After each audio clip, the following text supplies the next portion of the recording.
quiet about the $28 million inheritance and the skyscraper in New York registered in my name. That night, my daughter-in-law shouted, "Pack your bags. The old leech doesn't stay here." I simply said, "All right," but inside I was already planning my next move. Follow my story until the end, and let me know in the comments which city you're watching from. I'm Alberta, 64 years old. Losing the man I loved for 38 years was heartbreaking, but the real pain came 12 hours later when his family revealed what they truly thought of me. Richard's funeral was exactly how he would have wanted it. Dignified, respectful, filled with people whose lives he had touched. I sat in the front pew wearing the navy dress he always said made my eyes shine, holding my composure like armor. Everyone whispered about how devoted I'd been, how I cared for him through his final illness without a single complaint. If only they knew the full story. Richard's son Marcus gave a moving eulogy. His daughter Sarah read a touching poem.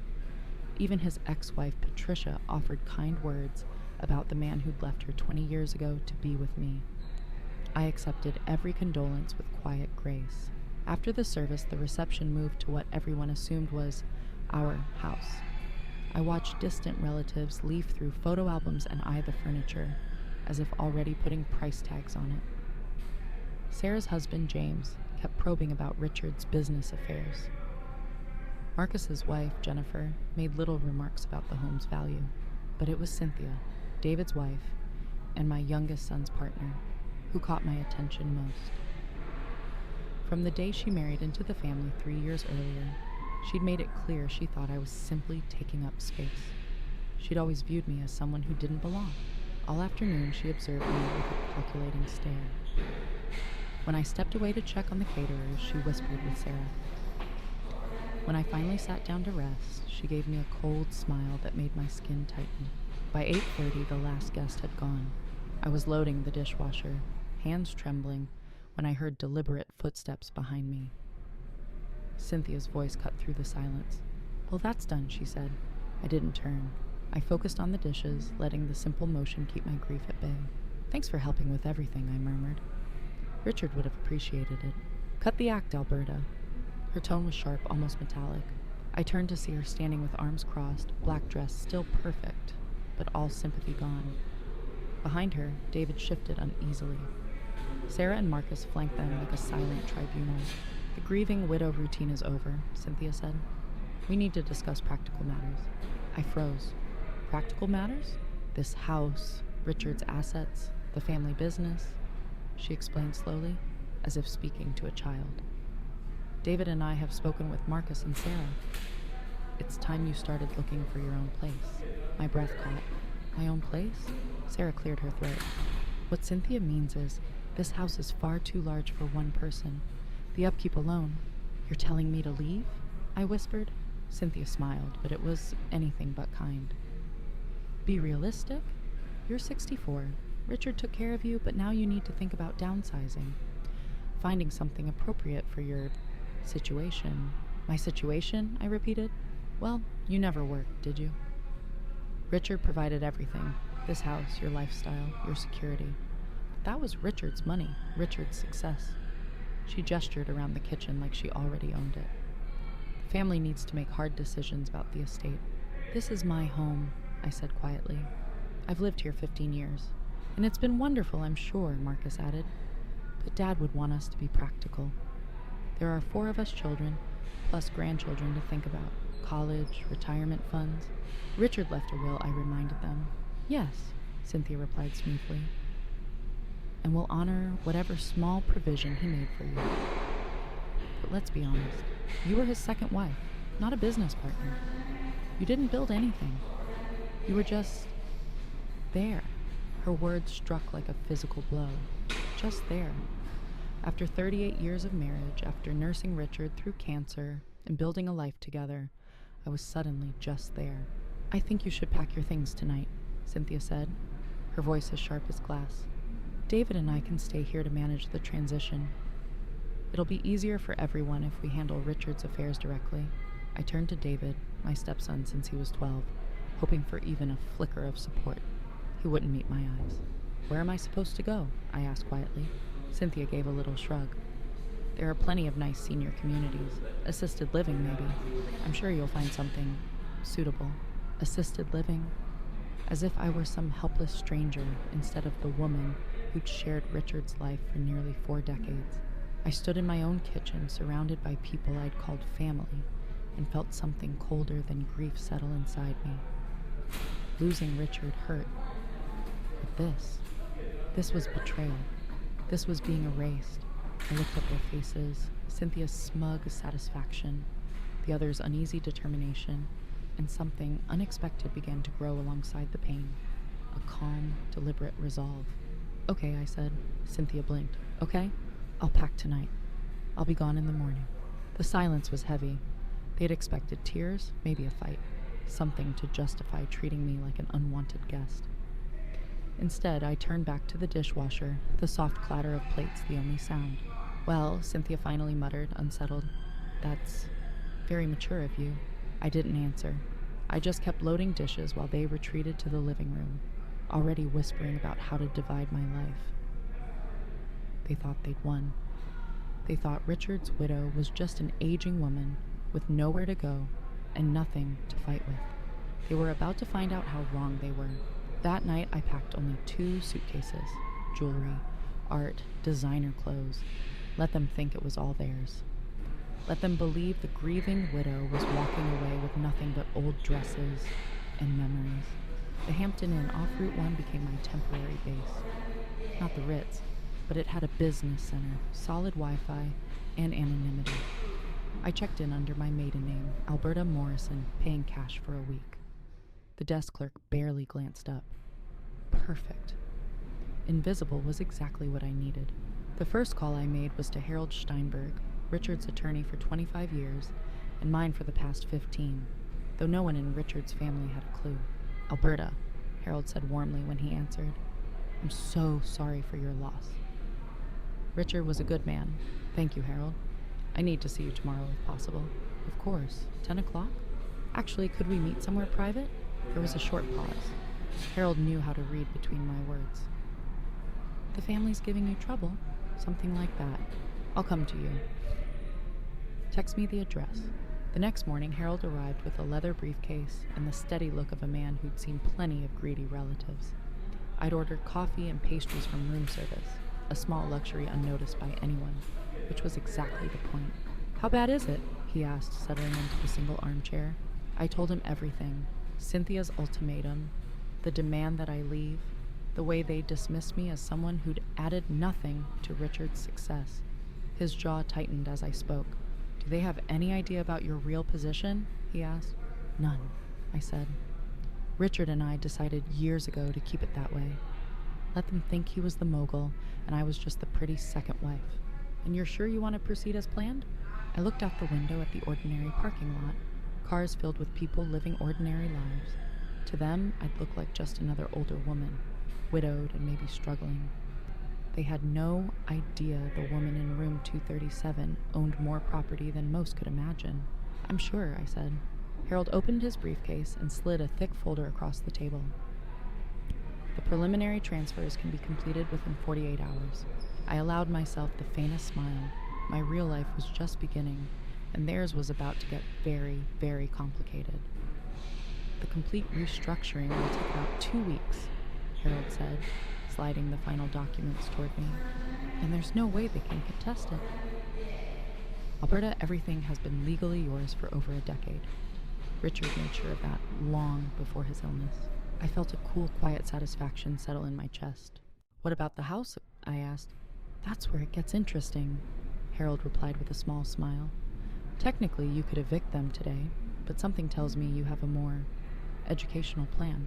He was right. I want them to show me exactly who they are first, I said. Let them get comfortable.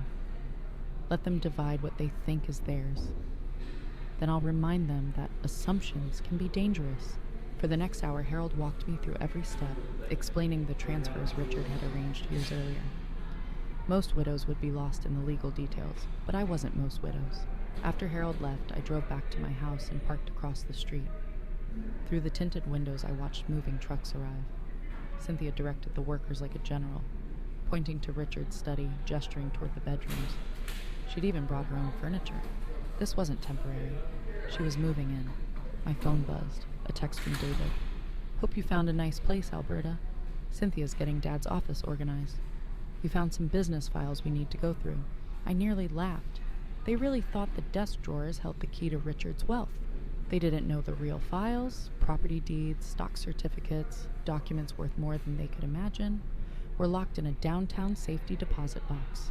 Let them sift through appointment books from the tiny consulting firm everyone assumed was our only income. Let them plan modest inheritances. The truth would be far more shocking. I headed downtown to First National Bank, where I'd quietly maintained accounts for years. Margaret Chen, my personal banker, greeted me with professional sympathy. "Mrs. Morrison, I was so sorry to hear about your husband," she said. "How are you holding up?" "As well as can be expected," I replied. "I need to make some account adjustments." She nodded, probably assuming I wanted to update survivor benefits. Instead, I handed her Harold's paperwork. Her eyes widened. "Mrs. Morrison, these amounts. Privacy was important to my husband and me," I said evenly, "but circumstances have changed. When would you like these transfers to take effect?" "Immediately." As Margaret processed the documents, I pictured Cynthia back at the house, rifling through my closet, deciding which of my clothes were worth keeping. Marcus and Sarah were probably calling financial advisors, already spending money they didn't control. And David, dear, passive David, had let his wife bully the woman who'd raised him. They thought the inconvenient widow was gone. They thought their inheritance was safe. They had no idea they'd just challenged someone who'd spent 38 years learning to play the long game. My phone rang. Cynthia's name lit the screen. I let it go to voicemail. "Alberta," her message began, a hint of unease in her voice. "We found some confusing paperwork in Richard's office. Legal documents that don't make sense. Could you call me back? There might be things you need to explain." Confusing paperwork, probably the outdated copies Richard kept for show. I deleted the message without listening further. Let them wonder. Let them lose sleep while nothing adds up. Tomorrow, I would begin phase 2 of my plan. Tonight, I'd enjoy a quiet dinner in my anonymous hotel room. Just another older traveler with a simple evening ahead. But I wasn't alone. I had Harold, I had Margaret. I had a network of professionals who'd been safeguarding my future for years. Most of all, I had time. Cynthia and her allies believed they'd won a quick victory. They had no idea they just started a battle against someone who'd been preparing for it longer than they'd been part of this family. The grieving widow was finished grieving. Now the real Alberta Morrison was stepping out of the shadows, and when she did, they would learn that some assumptions cost more than anyone can afford. 3 days after moving into the Hampton Inn, I could feel the tension building. My phone lit up with message after message from Cynthia, each more insistent than the last. She demanded explanations for discrepancies in Richard's paperwork. She wanted my signature on documents. She had questions only I could answer. I ignored every single one. Instead, my mornings were spent in the hotel's business center, making calls that would have shocked them. Tuesday, I spoke with the management company for my 3 Manhattan apartment complexes. Wednesday, I held a conference call with my investment advisor about shifting assets. Thursday, I spent 2 hours with architects discussing renovation plans for the Soho building I'd bought 15 years ago with money from my first marriage, back when it was a forgotten warehouse. Today, that little secret was worth $28 million, and the rent from its luxury lofts brought in more each month than Richard's consulting firm earned in a year. But to Richard's family, I was still just the second wife who never worked a day in her life. Friday morning, Harold called, his voice brisk. "They've hired an attorney," he said. "Have they now?" I sipped my coffee. "Jackson Morrison from Morrison & Associates. No relation to you, I assume." "Never heard of him." "What does he want?" "He's asking about Richard's estate. They're requesting a formal reading of the will. They want all beneficiaries present, including you." "When?" "Monday afternoon, 2 o'clock. "Perfect," I said. "Alberta, once we step into that room, there's no going back. They'll learn everything." I gazed out at the ordinary world beyond my hotel window. People running errands, living unremarkable lives. "Harold, I've been ready for 15 years. That weekend I went shopping, not at discount stores, but at the boutiques I'd always loved. I chose a navy suit, elegant but understated, paired with my grandmother's pearls and the Cartier watch Richard gave me on our 10th anniversary. I wanted to look exactly like what I was, a woman of quiet power who had simply allowed herself to be underestimated. Sunday evening, I left the Hampton Inn and checked into the Fairmont's penthouse suite for a single night, a reminder of who I really was. Lobster and champagne arrived by room service while I reviewed the documents Harold had prepared. Everything was in order, everything was legal, everything was about to change. Monday morning dawned gray and drizzly, perfectly matching my mood. I dressed with care, applied my makeup with precision, and arrived at Morrison & Associates 15 minutes early. The young receptionist barely glanced at me. "You're here for the hallway estate reading?" she asked, her tone almost dismissive. "I am," I said evenly. "Alberta Morrison." The widow. Something in my voice made her look up sharply, but before she could respond, raised voices erupted from the conference room down the hall. "This is ridiculous," Cynthia snapped. "Why does she even need to be here?" "She's not a real beneficiary. The law requires all named parties to be present," a calm male voice, presumably their attorney, replied. "But she didn't contribute anything to the estate," Marcus added hotly. "Dad supported her, not the other way around." "Nevertheless, way peace. De Rousseau," the attorney said firmly. "She has full legal standing as the surviving spouse." I listened as they argued about me like I was a nuisance, a technicality. The receptionist glanced at me nervously, as though expecting a scene. Instead, I folded my hands and sat perfectly still, the very image of a harmless grandmother. At exactly 2 o'clock, Harold entered, nodding to me with professional courtesy, no sign of the hours we'd spent plotting this moment. Behind him came a tall, poised woman I didn't recognize, with a presence that filled the room.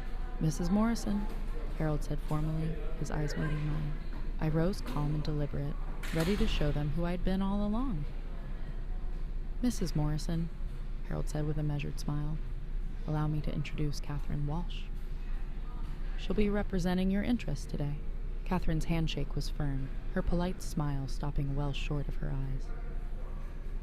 "I've heard a great deal about your situation," she said smoothly. Before I could reply, Jackson Morrison entered, a soft-spoken man in his 50s who already looked out of his depth. Dabbing his forehead with a handkerchief, he cleared his throat. "I believe everyone is present. Shall we begin?" The conference room gleamed with a long, polished table that could have seated 20. My late husband's children had claimed one side as if preparing for a battle.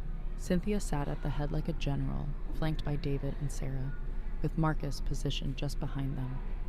They wore expensive suits and confident expressions, the look of people expecting to inherit everything. I took the seat directly opposite, Harold on one side, Catherine on the other.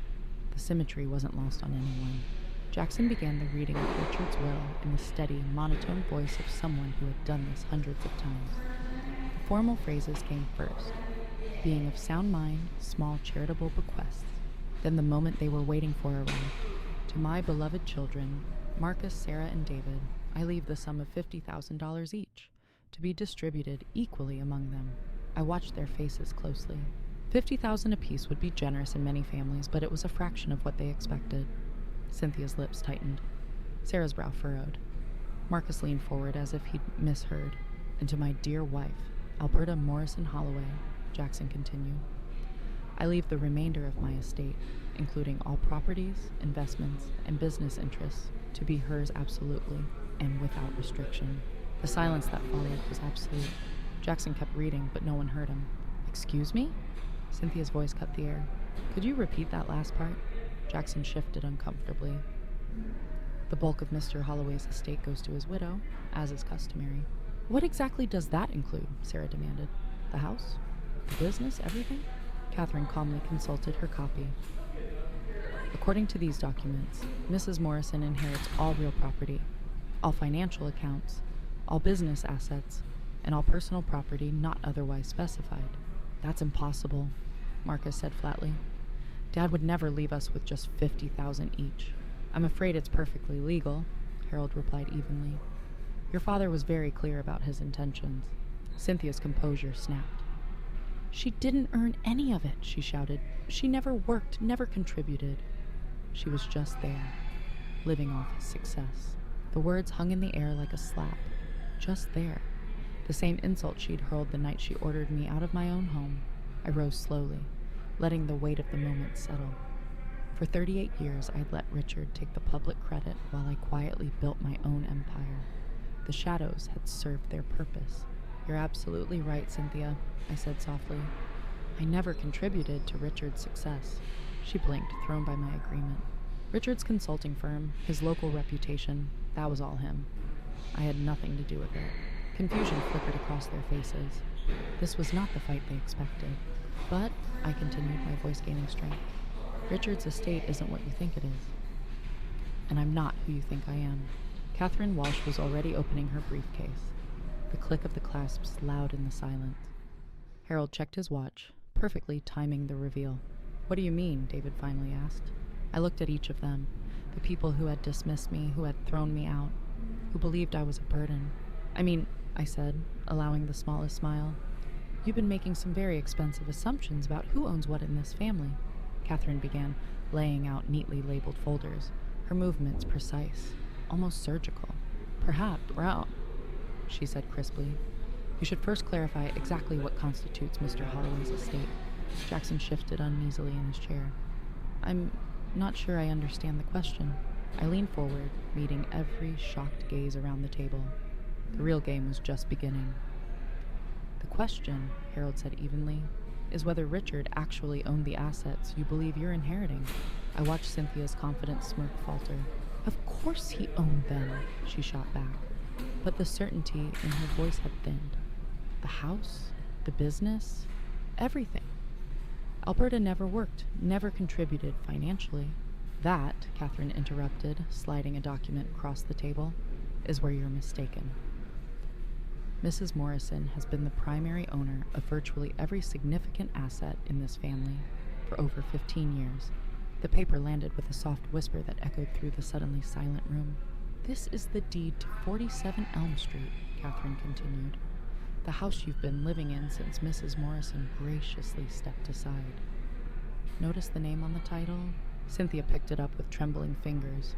Her face drained of color. Alberta Morrison, she whispered. Correct, reward, Catherine said. The property was transferred to her sole ownership in 2008, 5 years after the marriage. Mr. Holloway retained lifetime occupancy rights, but ownership passed entirely to her upon his death. Sarah snatched the deed? That's impossible. Dad bought that house before he even met her. He did, Harold confirmed. But in 2007, he refinanced using capital Mrs. Morrison provided. The new mortgage listed her as primary owner. What capital? Marcus demanded. She never had any money. Catherine offered a measured smile. Mrs. Morrison has held significant assets since long before she married your father. She simply chose not to advertise it. I had listened long enough. The money came from my first marriage, I said calmly. When my husband passed in 1995, he left me well provided for. Real estate, stocks, life insurance. I was 38 and financially independent when I met your father. The silence was heavy. But you never worked, David said weakly, as if clinging to the last piece of his old reality. I didn't need a traditional job, I replied. I managed investments. Bought and sold properties, made business decisions. Quietly, Catherine slid another folder across the table. These are the papers for Morrison Holdings LLC, established 1996. Mrs. Morrison is the sole proprietor of a company that owns 17 properties across 3 states. Cynthia's hand went to her throat. Those include 3 Manhattan apartment complexes, 2 office buildings in Boston, and a recently renovated Soho warehouse appraised at $28 million, Catherine added. The figure landed like a physical blow. 28 million, Sarah breathed. And that's just one property, Harold said, producing yet more documents. Bank statements with balances that made Richard's savings look trivial, stock portfolios, deeds from Maine to Florida. The total value of Mrs. Morrison's holdings, Catherine summarized, is approximately $47 million, exclusive of the roughly $300,000 from Mr. Holloway's personal effects and business accounts. $47 million. The words hung in the air like smoke. Cynthia stared at me, eyes wide with something close to fear. You're lying. But her voice lacked conviction. Which part? I asked pleasantly. That I've been financially independent since before I met Richard? Or that you've been living in my house for the past week? But why didn't Dad ever say anything? Marcus asked, truly bewildered. Because I asked him not to, I answered. Richard had his pride. He wanted to be seen as the provider, the successful businessman. I was happy to let him have that image while I managed things privately. David's voice was barely a whisper. So when we asked you to leave, you were actually being evicted from my own home, I finished, by people with no legal right to be there. The realization settled over them like a storm. They hadn't just been cruel to a grieving widow. They had humiliated someone who could dismantle their plans and their finances without breaking a sweat. I leaned back, calm and unshakable. For years I had been invisible by choice. That invisibility had ended. The real Alberta Morrison had finally stepped into the light. The question, Harold said evenly, is whether Richard actually owned the assets his family believes they're inheriting. I watched Cynthia's confident smirk crumble. Of course he owned them, she insisted. The edge in her voice was gone. The house, the business, everything. Alberta never worked. She never contributed financially. That, Catherine replied, sliding a crisp document across the table, is where you're mistaken. Mrs. Morrison has been the primary owner of virtually every major asset in this family for over 15 years. The paper landed with a soft whisper that seemed to echo through the suddenly silent room. This is the deed to 47 Elm Street, Catherine continued. The house you've been living in since Mrs. Morrison graciously stepped aside. Please note the name on the title. Cynthia's fingers trembled as she lifted the document. Her face drained of color. Alberta Morrison, she whispered. Correct, Catherine said. The property was transferred to her sole ownership in 2008, 5 years after the marriage. Mr. Holloway retained lifetime occupancy rights, but full ownership passed to her upon his death. Sarah snatched the paper. That's impossible. Dad bought that house before he even met her. He did, Harold confirmed. Then, he refinanced in 2007 using capital Mrs. Morrison provided. The new mortgage named her as the primary owner. What capital? Marcus demanded. She never had any money. Catherine's cool smile didn't waver. Mrs. Morrison has held significant assets since before her marriage. She simply chose not to advertise that fact. I had been silent long enough. The money came from my first marriage, I said calmly.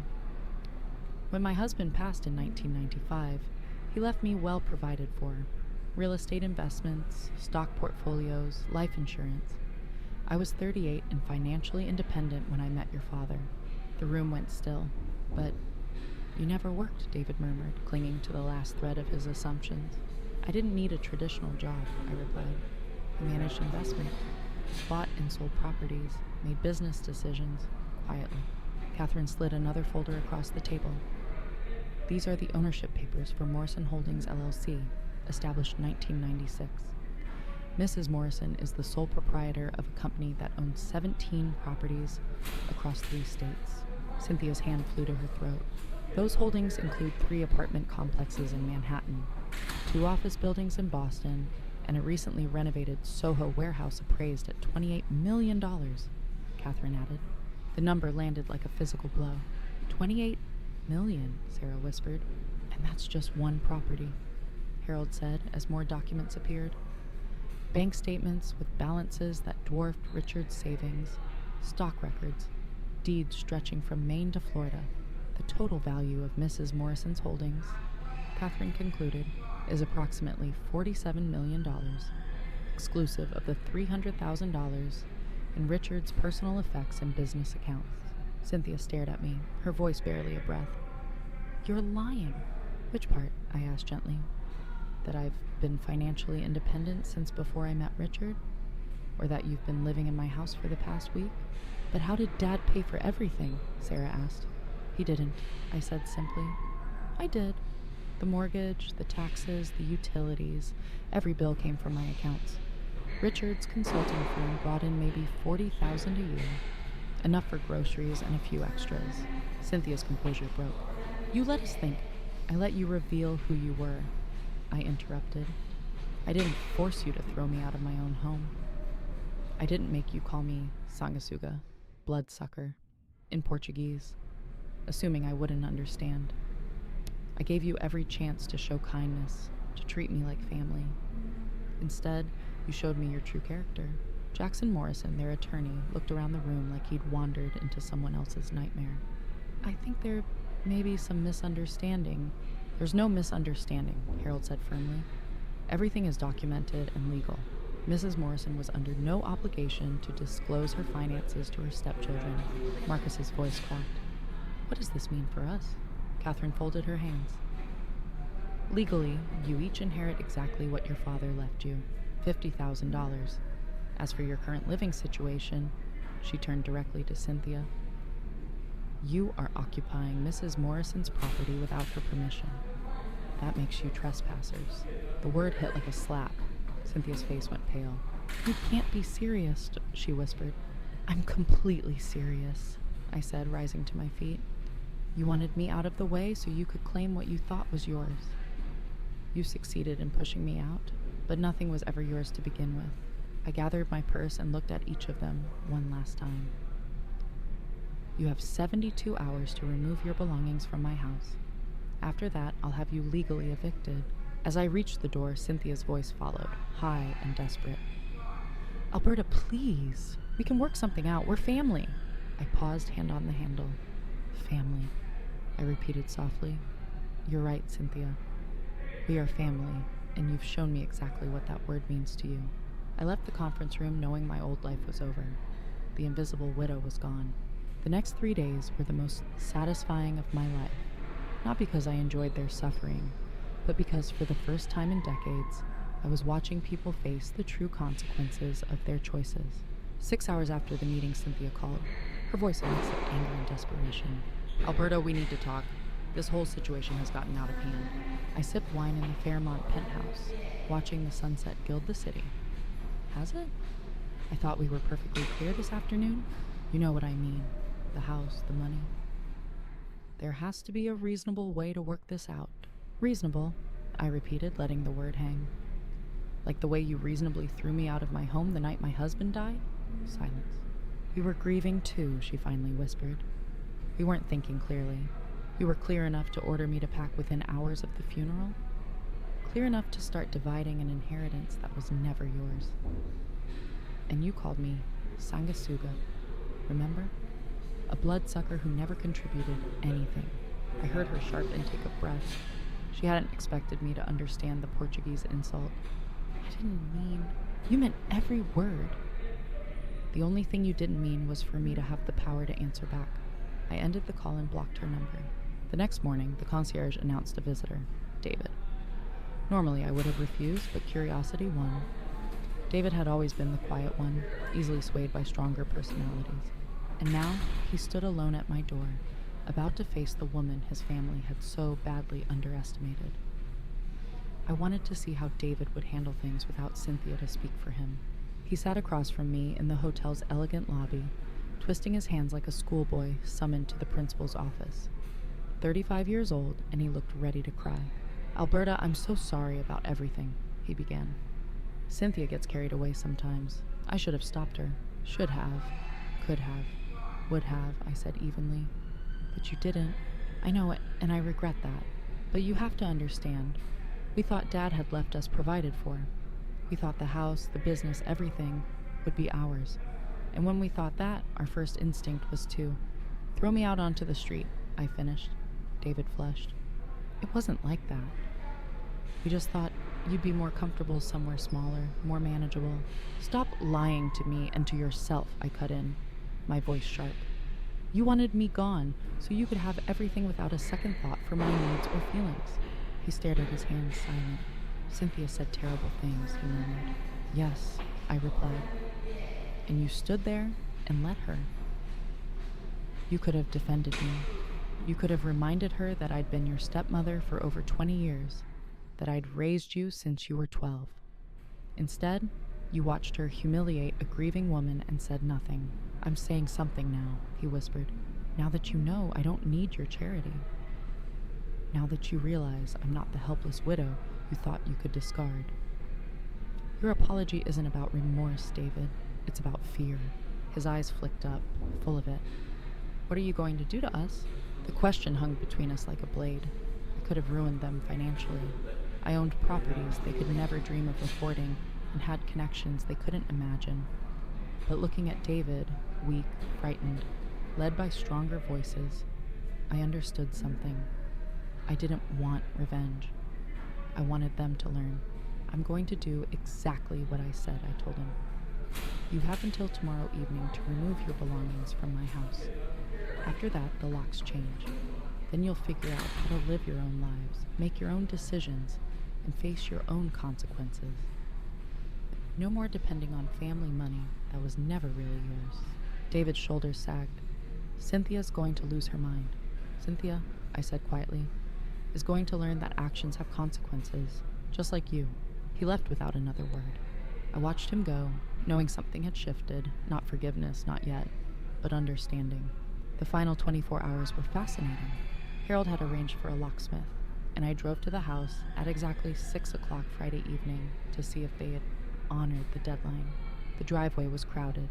David's car, Cynthia's SUV, Marcus's truck, Sarah's sedan, even vehicles I didn't recognize. From my rental car, I realized they were holding a full-scale family meeting about me. I walked to the front door and used my key. They hadn't thought to change the locks, probably never imagined I'd still have one. Conversation in the living room died the moment they heard the door. "Hello," I called pleasantly. "I hope you don't mind me letting myself in." "It is my house after all." They were gathered like a war council. Cynthia occupied Richard's favorite chair, still playing matriarch. Marcus and Sarah flanked her while David lingered near the window. Beside them sat a middle-aged couple I didn't recognize. "Alberta," Cynthia said, rising with forced dignity. "We were hoping you'd come.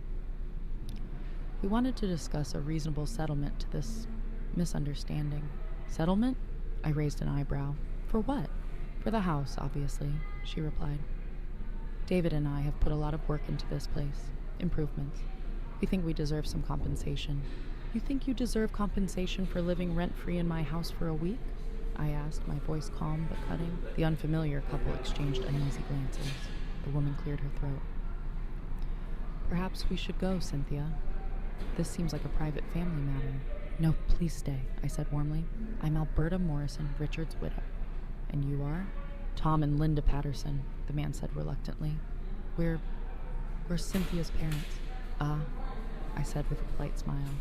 "So you brought reinforcements. How lovely to meet you."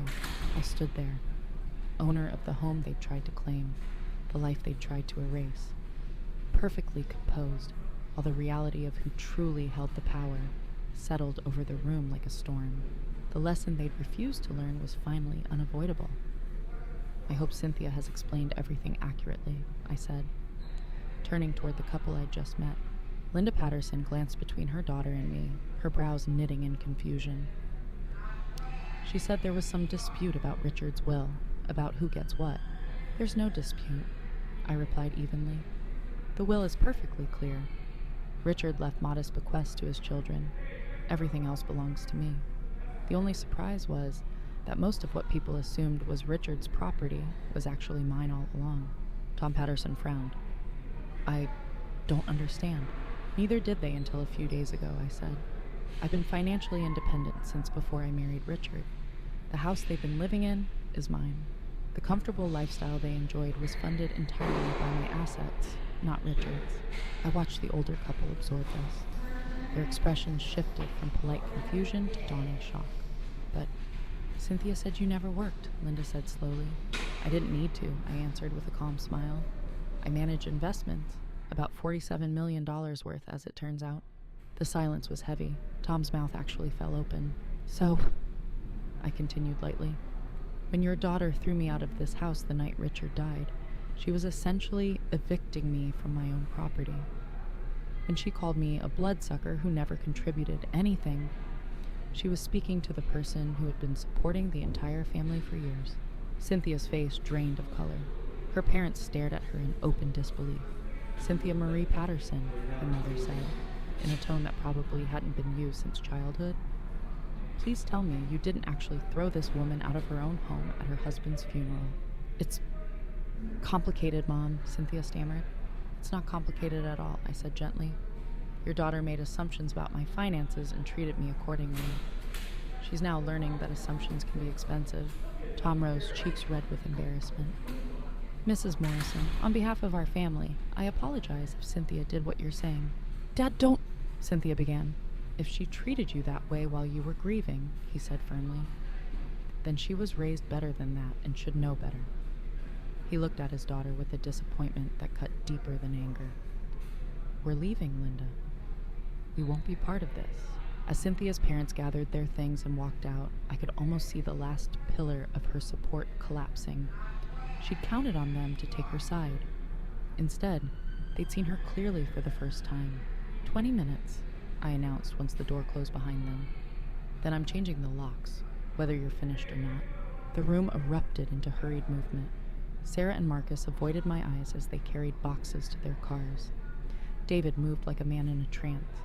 Cynthia stood frozen in the center of the living room, hatred and humiliation battling across her face.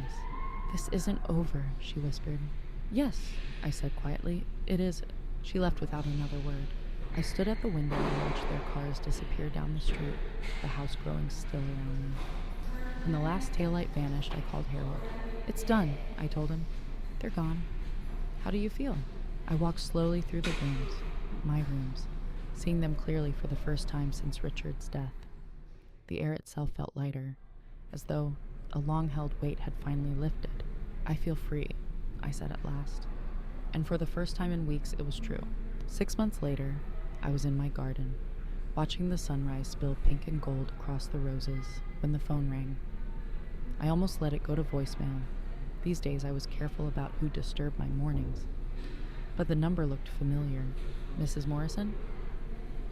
This is Dr. Elizabeth Chen from Mercy General Hospital. I have a patient who's asked for you. My heart skipped. Who? David Holloway. He's listed you as his emergency contact. The quiet of the garden seemed to deepen around me as the weight of that single phrase settled in. Emergency contact. The next chapter of our story, whatever it was, had just begun. After everything that had happened, after the humiliation, the eviction, the endless legal meetings, David had still listed me as the person to call in a crisis. Despite myself, a familiar pang of maternal concern stirred as the doctor spoke. Car accident, she explained. He's stable, but he's asking for you specifically. He said to tell you it's important. 20 minutes later, my heels clicked along the polished floors of Mercy General. I'd traded gardening clothes for a simple blue dress Richard had always loved. With the pearl earrings he gave me on our anniversary, David lay in a private room, left leg in a cast, arm in a sling, but otherwise looking surprisingly well for someone who'd wrapped his car around a tree. Alberta, he said softly, relief in his eyes. You came? Of course, I replied. You're hurt. He tried to sit straighter and winced. The nurse said they couldn't reach Cynthia. Her phone's disconnected. I wasn't surprised. Since they'd been forced out of my house, town gossip had carried updates I hadn't asked for. Their marriage had collapsed spectacularly. The truth about their finances had been too much to bear. Where is she now? I asked. Gone, he said flatly. She left 3 months ago, took what was left of our savings, moved back in with her parents. She said she married me for the lifestyle, not for me. And when the lifestyle disappeared, his voice trailed off into the sterile air. I'm sorry, David, I said. He turned his head, searching my eyes. Are you? I paused, considering. 6 months ago, I might have thought Cynthia leaving was justice. But looking at him now, broken, alone, stripped of excuses, I found that I truly was. Yes, I said simply. I'm sorry you're going through this. Silence settled between us, broken only by the distant sounds of hospital machinery. Finally, David spoke again, his voice steadier than before. I need to tell you something about that night, when Cynthia threw you out. You don't have to. Yes, I do. Determination edged his words. I knew it was wrong. Even while it was happening, I knew it was cruel. But I was so angry about the will, so disappointed Dad left us so little, that I let Cynthia convince me you were the problem. He struggled for a moment, eyes shining. You raised me, Alberta. From the time I was 12, you were more of a mother to me than my own ever was. You came to my soccer games, helped with homework, stayed up when I was sick, and the night Dad died, when I should have protected you, I let my wife insult you and throw you out of your own house. Tears slid down his cheeks and my own throat tightened. I've lived with that guilt for 6 months, he said. I needed you to know that I remember who you really are. Not the wealthy woman everyone whispers about now, but the one who bandaged my scraped knees and taught me to drive, and never once made me feel like a burden. I reached over and took his uninjured hand. Oh, David, I don't expect forgiveness, he continued. I just need you to know I see what I threw away. Not the money, you. The one person who loved me unconditionally. The tears I'd been holding back finally came. You didn't throw me away, honey. You made a terrible, hurtful mistake, but not an unforgivable one. He squeezed my hand weakly. How can you say that after everything? Because I understand something now that I didn't 6 months ago, I said softly. That night when Cynthia threw me out, I thought my world was ending. But what I was really losing was an illusion. He frowned slightly. I thought I was part of a loving family where everyone cared for each other. But the truth was, I was part of a system where my value was measured by what I could provide, not who I was. That night forced me to see the difference. I tightened my grip on his hand. You and your siblings didn't really know me. You knew the role I played, but not the person underneath. Because you didn't know me, you couldn't truly love me. You loved what I did for you. David was quiet, absorbing every word. And now, I continued, you're finally seeing me as a whole person, with my own history, my own strength, my own worth, separate from what I can give. And I'm seeing you clearly too, David. In the quiet hum of that hospital room, the weight of old wounds lifted just a little. For the first time in years, we both saw each other as we truly were. And that, more than wealth or revenge, felt like real healing. Not as Richard's son or Cynthia's husband, but as the young man I had helped raise, David was finally learning to take responsibility for his choices. So, where does that leave us, he asked. It was the same question I'd been asking myself since the doctor's call that morning. Where did it leave us? I had every right to walk away from this family for good. Every justification to let them live with the consequences of their cruelty without another word from me. But sitting in that hospital room, holding the hand of the boy I'd raised, I realized that revenge and justice are not the same thing. Justice had already been served. They'd faced the truth about their assumptions and paid the natural price. Revenge would mean withholding forgiveness from someone who was genuinely trying to change. It leaves us here, I said finally. Starting over, if you want to. Building a relationship based on who we truly are, not who we thought we were supposed to be. David's eyes filled with fresh tears. You'd be willing to do that? After everything? I'd be willing to try, but it will be different this time. I won't be the invisible woman who makes everything work behind the scenes. I won't pretend to be less than I am just to make other people comfortable. I wouldn't want you to, he said quickly, and I won't rescue you from the consequences of your choices. If you want a relationship with me, you'll have to build it yourself, maintain it yourself, and value it for what it is, not for what it might get you. I understand, he said, voice steady. Do you? Because this isn't about money or inheritance or anything material. It's about two adults choosing to care about each other despite a painful history. I know, he said, and I want that, Alberta.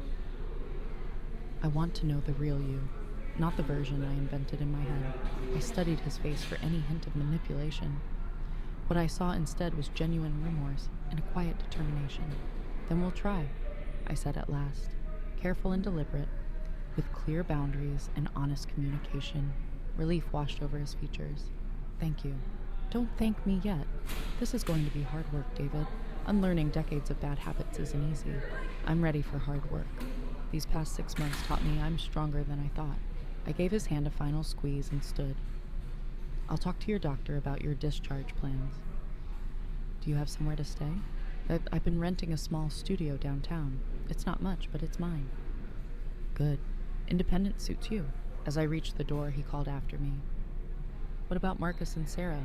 That's up to them, I said. My door is open, but they have to choose to walk through it, just like you did. And Cynthia? I paused. Some actions have consequences that can't be undone.